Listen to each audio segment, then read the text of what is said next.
আসসালামু আলাইকুম ওয়া রাহমাতুল্লাহি ওয়া বারাকাতুহু। সবাইকে ঈদ উল ফিতরের শুভেচ্ছা জানিয়ে শুরু করছি আজকের আয়োজন।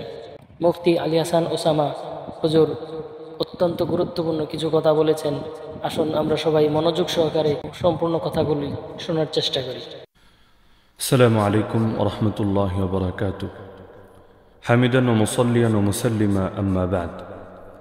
আল্লাহ তাআলা হাজারো শুকরিয়া যে আল্লাহ তাআলা আমাদের জীবনে নতুন আরেকটি ঈদ আনলেন, আমাদেরকে নেক হায়াত দান করে। আলহামদুলিল্লাহ, আল্লাহ তাআলা দীর্ঘ একটা মাস সিয়াম এবং কিয়াম সাধনার পরে ইতিকাফ, যাকাত, সাদাকাতুল ফিতর সহ অনেক বিধান আদায়ের পরে আমাদেরকে আজকে এই বিনিময় গ্রহণের দিনে উপনীত হওয়ার তৌফিক দান করেছেন। সকল প্রশংসা আল্লাহ, আলহামদুলিল্লাহ রাব্বিল আলামিন। দেশবাসীকে আজকের এই দিনে আন্তরিক অভিনন্দন জানাচ্ছি। ঈদুন সাঈদুন কুল্লা আম ওয়া আনতুম বিখাইর। সাহাবায়ে কেরাম রাদিয়াল্লাহু তাআলা আনহুম আজমাইন এই দিন পরস্পরে সাক্ষাৎ হলে তারা দোয়া করতেন একজন আরেকজনের জন্য, তাকাব্বালাল্লাহু মিন্না ওয়া মিনকুম। আল্লাহ তাআলা আমাদের এবং তোমাদের যাবতীয় নেক আমলগুলোকে কবুল করে নিন।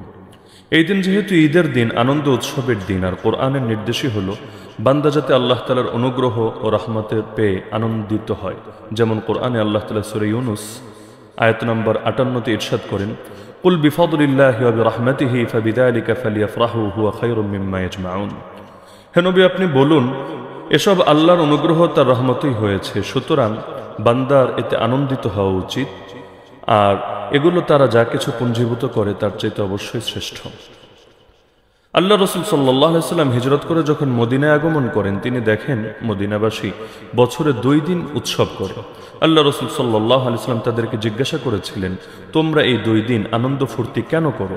তারা জবাব দিল, জাহিলি যুগে এই 2টি দিন আমরা আনন্দ উৎসব করতাম, সেই ধারাই এখনো বজায় আছে। রাসূলুল্লাহ সাল্লাল্লাহু আলাইহি ওয়াসাল্লাম তাদেরকে বললেন, ইন্নাল্লাহা কাদ আবদালাকুম বিহিমা খায়রাম মিনহুমা ইয়াউমাল আযহা ওয়া ইয়াউমাল ফিতর। আল্লাহ তাআলা তোমাদেরকে 2 দিনের বদলে উত্তম 2টি দিন দান করেছেন, ঈদুল আযহা ও ঈদুল ফিতর। সুনানে আবি দাউদ হাদিস নম্বর 1134, সুনান নাসাই হাদিস নম্বর 1556। আমাদের সমাজে ইদানিং একটা কালচার প্রচলিত হয়েছে, ঈদের দিন অনেকে আনন্দ উদযাপন না করে ঘুমিয়ে ঘুমিয়ে ঈদ কাটিয়ে দেয় এবং সেটা সগর্বে প্রচার করে। অথচ ঈদের দিন আনন্দ করা এটা আমাদের ইবাদতের অংশ। তাছাড়া বড় এক সমস্যা হলো, আপনি যদি সন্তানদেরকে এবং পরিবারকে ঈদের দিন আনন্দঘন পরিবেশ উপহার না দেন, তাহলে ধীরে ধীরে তারা বিভিন্ন অপসংস্কৃতিতে মেতে উঠবে, বিভিন্ন সেকুলার উৎসবে তারা আনন্দ করবে। মানুষের জীবনে আনন্দের প্রয়োজন আছে, বিনোদনের প্রয়োজন আছে বলেই ইসলাম এই 2টো দিন আমাদেরকে আনন্দ করার জন্য দিয়েছে, যেই 2 দিন রোজা রাখাও ইসলামী শরীয়তে হারাম। তো এ সমস্ত কারণে আমাদের জন্য অতীব জরুরি হলো আমরা এই দিন আনন্দঘন পরিবেশ অবশ্যই নিশ্চিত করব, যাতে করে সন্তানরা এই দিনের আনন্দের সাথে অভ্যস্ত হয় এবং তারা অন্যান্য অপসংস্কৃতি থেকে নিজেদেরকে দূরে রাখার মতো শক্তি পায়। এই দিন শুধু নিজে আনন্দ করব না, আমরা আনন্দে অন্যদেরকেও শরীক করব। সাদাকাতুল ফিতরের বিধান মূলত এজন্যই। তবে আমাদের দেশে একটা সমস্যা হলো, অধিকাংশ মানুষ সাদাকাতুল ফিতর দেয় সর্বনিম্ন পরিমাণ ধরে। হাদিসের মধ্যে 5 জিনিসের কথা আছে। একদিকে গম, এছাড়াও জব, কিশমিশ, খেজুর, পনির। যদি গম বা আটা দিয়ে দেয় তাহলে 1 কেজি 650 গ্রাম অথবা এর সমমূল্য, আর জব, কিশমিশ, খেজুর, পনির দিয়ে দিলে 3 কেজি 300 গ্রাম অথবা এর সমমূল্য।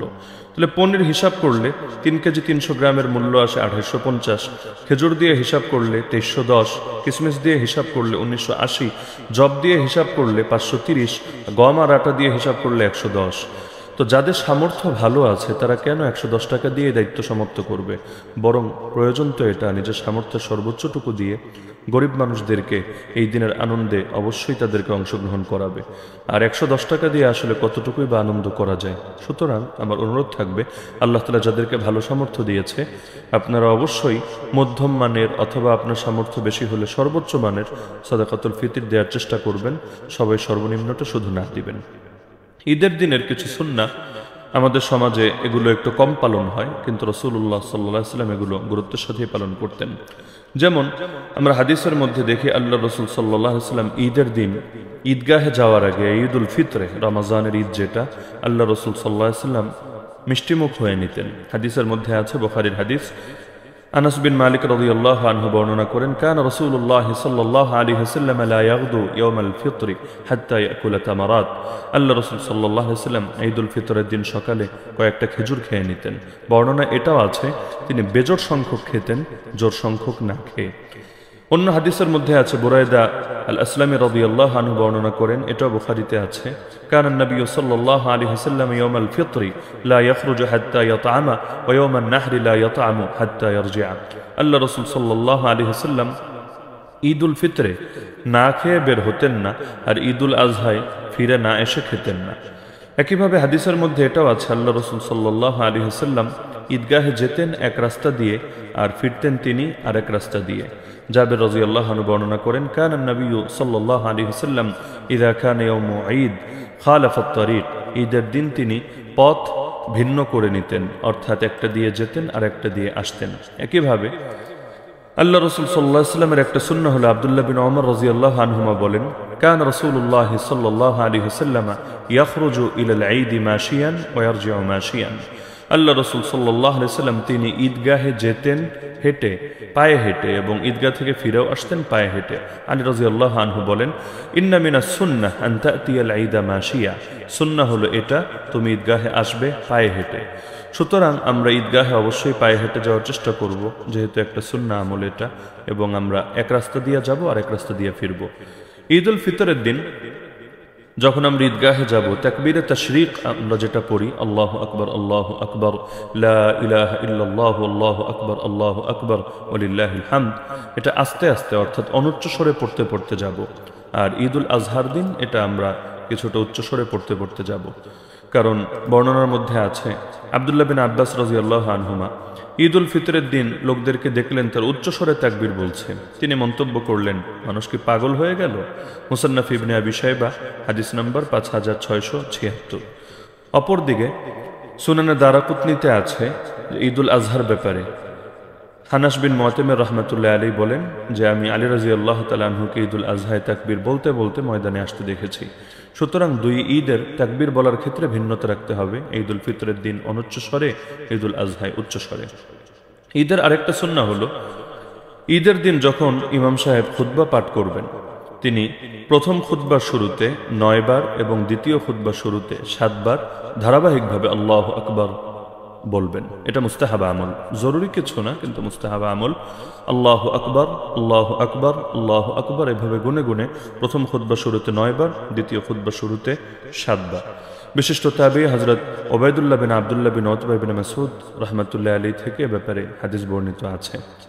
আর খুতবা শেষে 14 বার তাকবীর বলার কথাও ফিকহের কোনো কিতাবে আছে, যদিও এ ব্যাপারে আমরা কোনো হাদিস বা আসার পাইনি, কিন্তু কোনো ফিক ফাতোয়ার গ্রন্থে দেখা গিয়েছে যে খুতবা শেষে 14 বার তাকবীর বলার কথা উল্লেখ আছে। তবে আমরা সাহাবী এবং তাবেঈদের অসংখ্য আসার দ্বারা এটা প্রমাণিত পাই যে ঈদের খুতবা, উভয় ঈদের খুতবাই ব্যাপকভাবে বেশি বেশি তাকবীর বলাটাই উচিত এবং এটাই উত্তম আমল। তো আল্লাহ রাসূল সাল্লাল্লাহু আলাইহি ওয়াসাল্লামের আরেকটা সুন্নাহ হলো ঈদের নামাজ খোলা ময়দানে পড়া, অর্থাৎ ঈদগাহে আদায় করা। রাসূলুল্লাহ সাল্লাল্লাহু আলাইহি ওয়াসাল্লামের মসজিদের চাইতে উত্তম মসজিদ তো আর বাংলাদেশে দ্বিতীয় কোনোটা হবে না। আল মসজিদুল হারামের পরে সবচেয়ে ফজিলতপূর্ণ হলো আল মসজিদুল নববী, আর এরপর হলো আল মসজিদুল আকসা। তো মসজিদে নববীর এত ফজিলত হাদিসে আছে, তদসত্ত্বেও আল্লাহ রাসূল সাল্লাল্লাহু আলাইহি ওয়াসাল্লাম খোলা মাঠে নিজে নামাজ পড়েছেন এবং নামাজ পড়তে উৎসাহিত করেছেন। সুতরাং একান্ত কোনো যদি ওজর না থাকে, যাদের পক্ষে সম্ভব, তারা অবশ্যই খোলা মাঠে নামাজ পড়া দরকার। আর সাদাকাতুল ফিতর শুধুমাত্র গরিবদের জন্যই না, বরঞ্চ নিজের রোজার মধ্যে যে ত্রুটি এবং অপূর্ণতা আছে এগুলো দূর করার জন্য দেওয়া দরকার। হাদিসের মধ্যে আছে, فرض رسول الله صلى الله عليه وسلم زكاة الفطر طهرة للصائم من اللغو والرفث وطعمة للمساكين من أداها قبل الصلاة فهي زكاة مقبولة ومن أداها بعد الصلاة فهي صدقة من الصدقات। আল্লাহ রাসূল সাল্লাল্লাহু আলাইহি ওয়াসাল্লাম সাদাকাতুল ফিতরকে আবশ্যক করে দিয়েছেন রোজাদার ব্যক্তির রোজাকে পবিত্র করার জন্য অনর্থক কথা এবং পাপের কাজ থেকে, এবং মিসকিন অসহায় ব্যক্তিদের খাবার হিসাবে।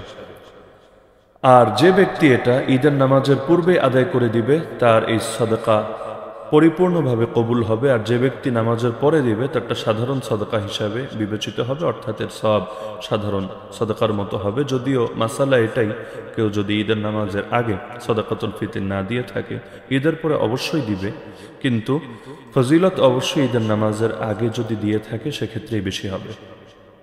একটা জরুরি বিষয় হলো যে ঈদ আসলে কার জন্য ঈদ? ঈদ তো তার জন্য ঈদ আল্লাহ তাআলা যার নাম জাহান্নামীদের তালিকা থেকে কেটে দিয়েছেন এবং জান্নাতীদের তালিকায় তার নাম অন্তর্ভুক্ত করেছেন। ইমাম ইবনে রাজব হাম্বলী রাহমাতুল্লাহি আলাইহি বলেন, ফামান উতিকা মিনান নার ফিল ইয়াওমাইন ফালাহু ইয়াউমু ঈদ ওয়া মান ফাতাহুল ইতকু ফিল ইয়াওমাইন ফালাহু ইয়াউমু ঈদ। এই দুই দিন অর্থাৎ ঈদুল ফিতর এবং ঈদুল আজহায় যাদেরকে জাহান্নাম থেকে মুক্তি দেওয়া হলো, এই দিন তাদের জন্য ঈদের দিন। আর যারা মুক্তি পায় নাই এই দুই দিনে, তাদের জন্য তো এটা অবশ্যই কান্না ও বিলাপের দিন। লতাইফুল মাআরিফ পৃষ্ঠা 238।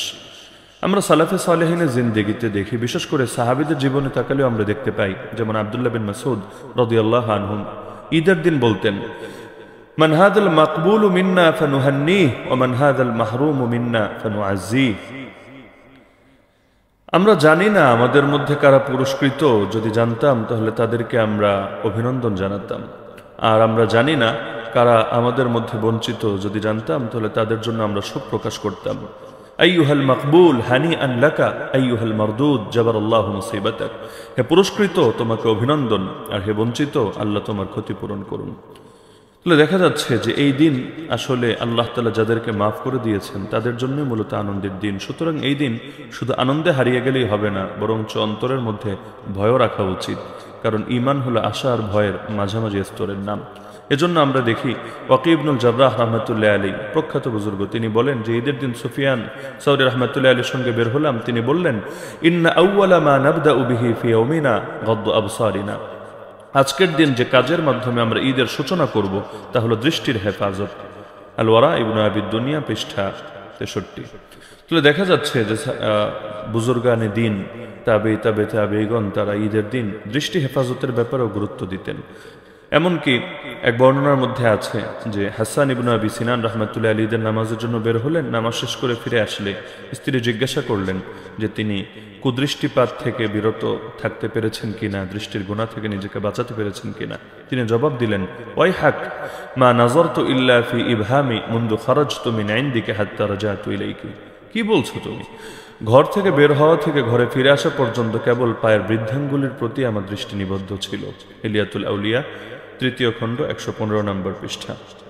তাহলে দেখা যাচ্ছে যে ঈদের দিন নিজেকে গুনাহ থেকে বিরত রাখা দরকার, কারণ আমার অতীতের পাপগুলো মাফ হয়েছে কিনা তাই তো জানি না, নতুন করে পাপের পাল্লা ভারী করি কিভাবে। মনে রাখবেন, ঈদ শুধু আমাদের উৎসবই না, ঈদ আমাদের ইবাদতও বটে। তো যার কারণে এই যে আজও যেমন ঢাকায় পুরনো ঐতিহ্য ফিরিয়ে আনার চেষ্টা করা হচ্ছে, অর্থাৎ ঈদ মিছিল করবে, তো ভালো কথা, ঈদের আনন্দ ছড়িয়ে দেওয়ার জন্য মিছিল করবে, এতে তো সমস্যার কিচ্ছু না। কিন্তু সমস্যা হলো এখানে এর মধ্যে যে গান বাজনা হবে, নারী পুরুষের ফ্রি মিক্সিং হবে, ঢোল তবলা হবে, কাওয়ালি, এবং এর মধ্যে বাদ্যযন্ত্র থাকবে, বিভিন্ন ধরনের আউল বাউল লালনরা এসে মঞ্চ মাতাবে, যেগুলো থেকে ওলামায়ে কেরাম দশকের পর দশক সাধনা করে এই দেশকে মুক্ত করেছেন, আবারও এগুলো ফিরানো হবে। তো এর দ্বারা মুসলমানদের পাপের পাল্লা যে আরো কত ভারী হবে তা তো বলাই বাহুল্য। খলিফাতুল মুসলিমিন ওমর ইবনে আব্দুল আজিজ রাহমাতুল্লাহি আলাইহি তার গভর্নরদের কাছে চিঠি পাঠিয়েছিলেন, ঈদের নামাজের আগে সাধ্যানুসারে তোমরা দান সদকা করবা, যাদের দান করার সামর্থ্য নেই তারা ঈদের পরে রোজা রাখবা। তিনি সাথে চিঠির মধ্যে এটাও বলে দিয়েছিলেন যে ঈদের দিন তোমরা বেশি বেশি বলবা, যেমনটা আমাদের পিতা আদম আলাইহিস সালাম বলেছিলেন, রব্বানা যালামনা আনফুসানা ওয়া ইল্লাম তাগফির লানা ওয়া তারহামনা লানাকুনান্না মিনাল খাসিরিন। হে আমাদের রব, নিজেদের উপর অনেক জুলুম করে ফেলেছি, আপনি যদি ক্ষমা না করেন, দয়া না করেন, আমরা অবশ্যই ক্ষতিগ্রস্তদের অন্তর্ভুক্ত হব। তিনি বললেন, নূহ আলাইহিস সালাম যেভাবে বলেছেন সেভাবেও বলবা, ওয়া ইল্লা তাগফিরলি ওয়া তারহামনি আকুম মিনাল খাসিরিন। রব, আপনি যদি আমাকে ক্ষমা না করেন, দয়া না করেন, তবে আমিও ক্ষতিগ্রস্তদের অন্তর্ভুক্ত হয়ে যাব। ইব্রাহিম আলাইহিস সালামের মতো দোয়া করবা, ওয়াল্লাযী আতমাউ আন ইয়াগফিরালি খাতিআতি ইয়াউমাদ্দিন। আমি রবের কাছে আশা রাখি হিসাব নিকাশের দিন তিনি আমার পাপগুলোকে মাফ করবেন। মুসা আলাইহিস সালামের মতো ইস্তেগফার করবা, রব্বি ইন্নী যালামতু নাফসি ফাগফিরলি ফাগফারা লাহু ইন্নাহু হুয়াল গফুরুর রহিম। হে আমার রব, নিজের উপর জুলুম করে ফেলেছি, আপনি ক্ষমা করে দিন। একইভাবে ইউনুস আলাইহিস সালামের মতো দোয়া করতে থাকবা, লা ইলাহা ইল্লা আনতা সুবহানাকা ইন্নী কুনতু মিনাজ জালিমিন। তো ইমাম বাইহাকির ফাজাইলুল আওকাত বাইহাকি গ্রন্থের মধ্যে 306 থেকে 307 নম্বর পৃষ্ঠায় ওমর বিন আব্দুল আজিজ রহমতুল্লাহ আলীর কথাগুলো আনা হয়েছে। তো সুতরাং আবারও সবাইকে ঈদের অভিনন্দন জানাই। ঈদুল মুবারাকুন আলাইনা ওয়া আলাইকুম, তাকাব্বালাল্লাহু মিন্না ওয়া মিনকুম। তবে আমরা যে কথাগুলো আলোকপাত করলাম, বিনীত অনুরোধ থাকবে সকলে আমরা এই কথাগুলো গুরুত্বের সাথে পালন করার চেষ্টা করব। বিশেষ করে এই দিনটাকে পাপমুক্তভাবে কাটানোর চেষ্টা করব। বিগত 1 মাস আমরা কষ্ট করে তাকওয়ার যতটুকু পারি যে লেভেলে আমরা নিজেদেরকে উপনীত করেছি, এটা যাতে হারিয়ে না যায় এবং শয়তান মুক্ত হয়েছে, যাতে আমরা এই প্রথম দিনে বিতাড়িত না হয়ে যায়, অকৃতকার্য না হয়ে যায়। আল্লাহ তাআলা আমাদের সবাইকে তৌফিক দান করুন, আমিন। আসসালামু আলাইকুম ওয়া রাহমাতুল্লাহি ওয়া বারাকাতুহু।